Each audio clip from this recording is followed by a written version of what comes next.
Today, we are going to discuss about rectangle. And as you can see, we have three properties of rectangle here. We have number one, all properties of the parallelogram. Number two, diagonals are congruent. And number three, all angles are right angles. So let us discuss them one by one.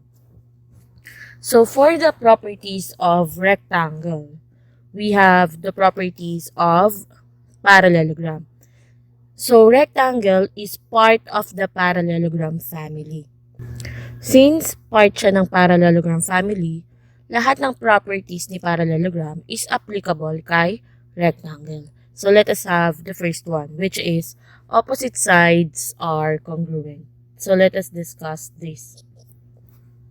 Opposite sides are congruent, meaning OH is congruent to PE and OP is congruent to HE. So if we're going to write that, that is HE congruent to OP and OH is congruent to PE. Or sa madaling salita, kung ang OH ay 3 cm, ang sukat ni PE 3 cm din. So parehas lang sila ng sukat. And then HE, kung 4 cm ang sukat ni HE, 4 cm din si OP. Because they are congruent. Next. Okay, opposite angles are congruent. Pwede na natin siyang isama dito sa third property, which is all angles are right angles. So when we say right angles, ang sukat ni right angles ay 90 degrees. And we have this symbol na parang box. So since 90 degrees si angle H, and congruent naman yung opposite angles, meaning si angle P is also 90 degrees. Since 90 degrees si angle H and angle P, sabi natin all angles are right angles, meaning si angle E at si angle O is also 90 degrees.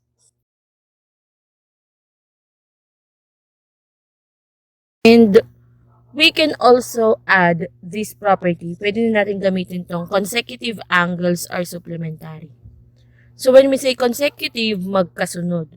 So supplementary, it must be equal to 180 degrees. So since si angle H and si angle O ay magkasunod, so 90 plus 90, 180. So tama.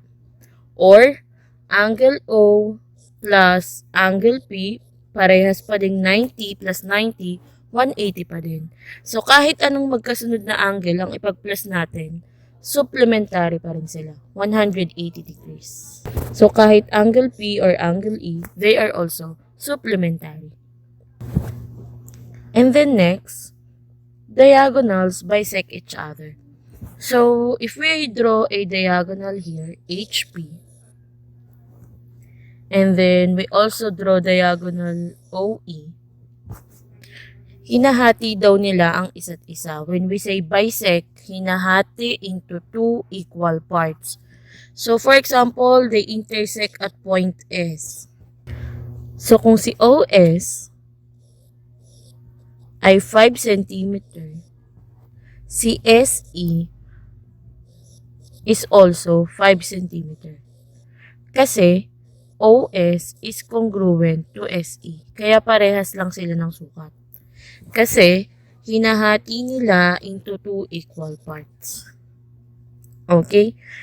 If we add OS and SE, pag pinagsama natin si OS plus SE, ang makukuha natin is yung kabuuan niya, which is yung OE. Kabuuan. OE.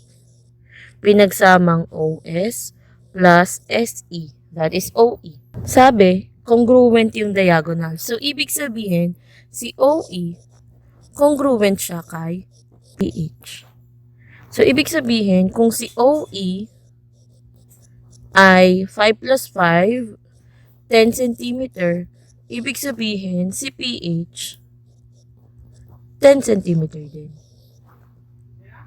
So, since sinahati nilang isa't isa, ibig sabihin, kung ito ay 5 cm at si SE ay 5, ibig sabihin si HS ay 5 din at si SP ay 5 din. Okay, so that is all about the properties of rectangles. I hope you learned something. Thank you.